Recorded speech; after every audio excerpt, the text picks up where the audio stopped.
Championship poker players will tell you that it's all about the tell. The ability to get clues about the things I cannot observe from the little things that I can observe. And Texas Hold'em doubles down on that phenomenon by removing a few cards from the unobserved category and putting them into a community observed category. So on the top here, I have you as a player have your private cards. You have a couple of cards that you can see, no one else can see. You have a pool of community cards that everybody can see.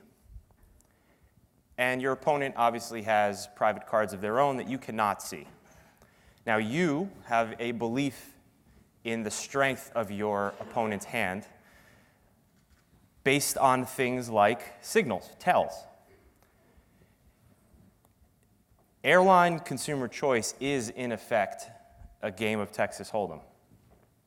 So you have, as an airline, and you can extend this to distributors, OTAs, GDSs, knowledge of your product, your pricing, and also the performance of that product, network contribution, and a particular customer or shopper's experience with your airline.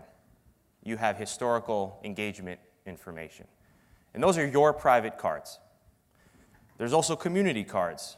You have, of course, inventory that's available on your carrier as well as, of course, competitors. And there are, of course, historical booking, historical performance, historical load factors on particular legs, segments.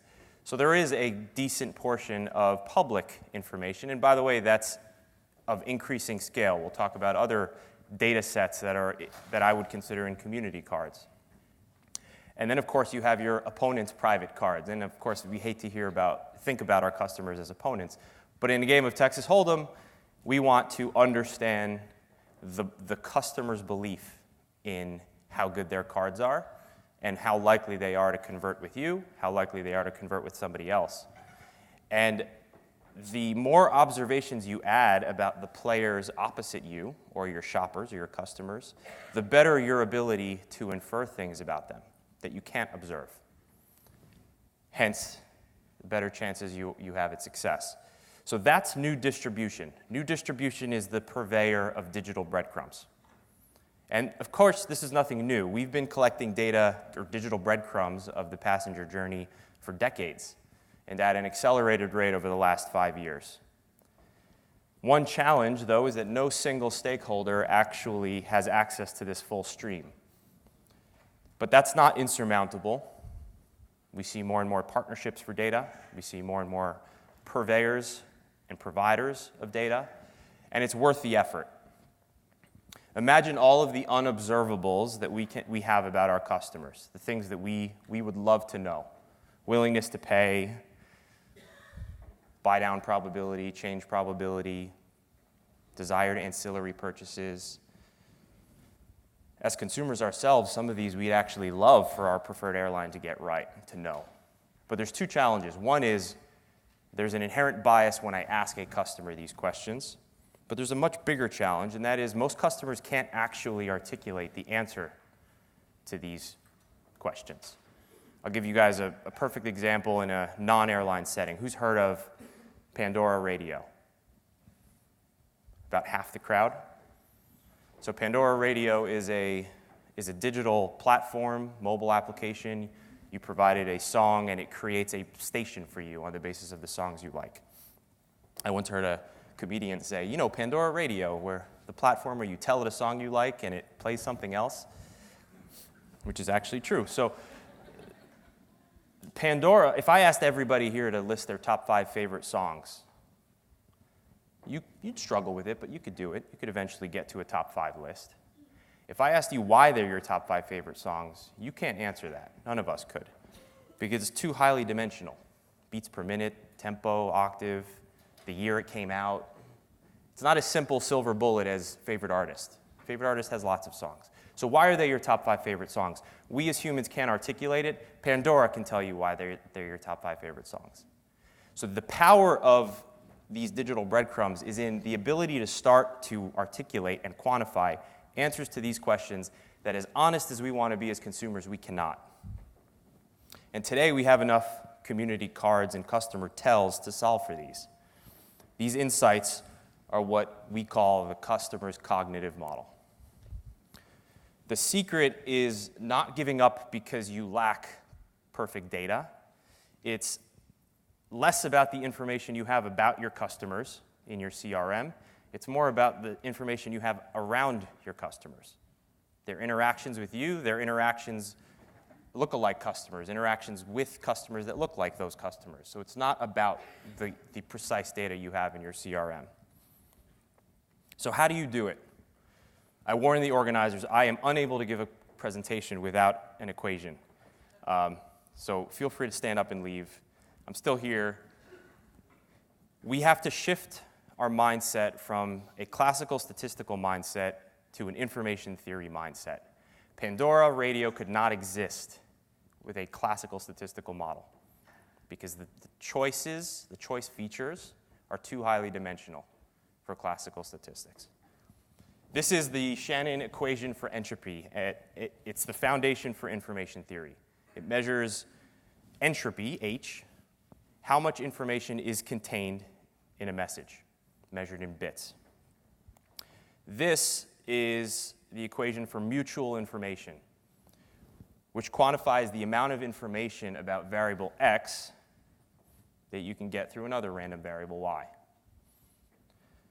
So the premise is I can have uncertainty in one variable and still have information about the other variable. I can have information about things I observe, my willingness to pay, choices I make, ancillaries I buy, and create or interpolate or impute information about variables I cannot observe. Cognition is something that I cannot observe, but that's the holy grail that we want to model. Good poker players use something called cognitive information encryption to hide their tells. Fortunately, consumers don't. So back to reality. What can we do with a cognitive model of the airline customer? Well, we've heard, and this is nothing new to the folks in this room, we can quantify an individual's valuation of specific product attributes.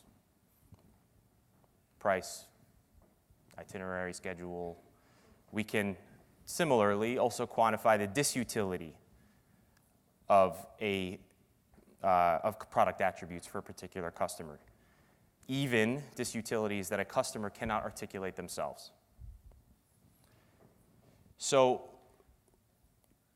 those attributes, the disutilities and the valuations, are driven by each of our individual product attributes. Price being one of them. That's a part of our product.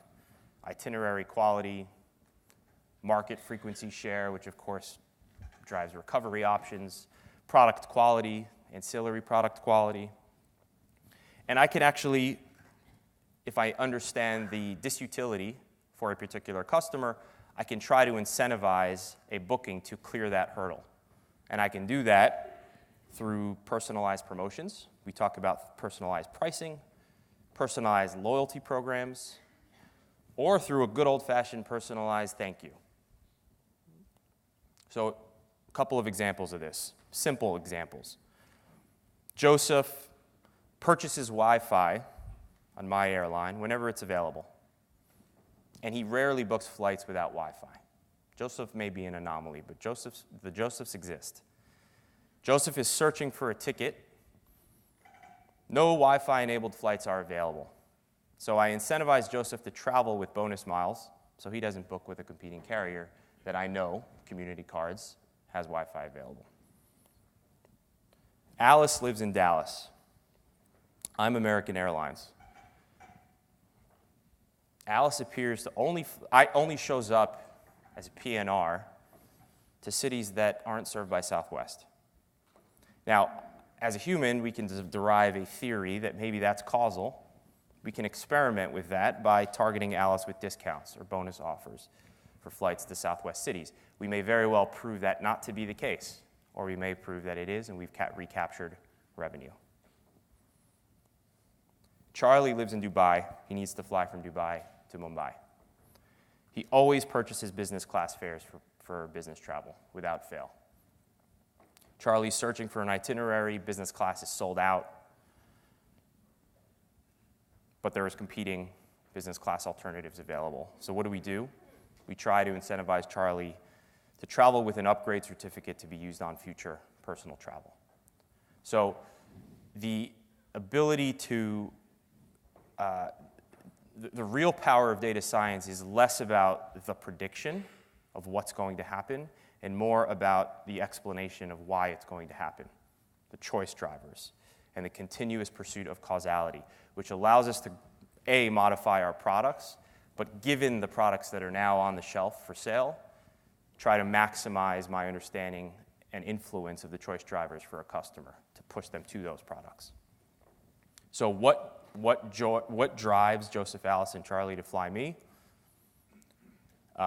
It's highly dimensional, it's complex. We have a few key attributes that we've described here and we think are key drivers, but we have to experiment to reinforce that those are in fact true.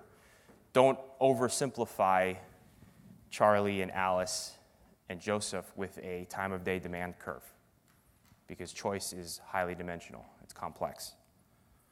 So this is it. This is why distribution is worth the pain. New distribution is worth the pain. We observe more about our customers today than we have ever before, and we finally have the tools available to uncover the things that we don't observe about our customers. And that is how we transform an industry. Thank you.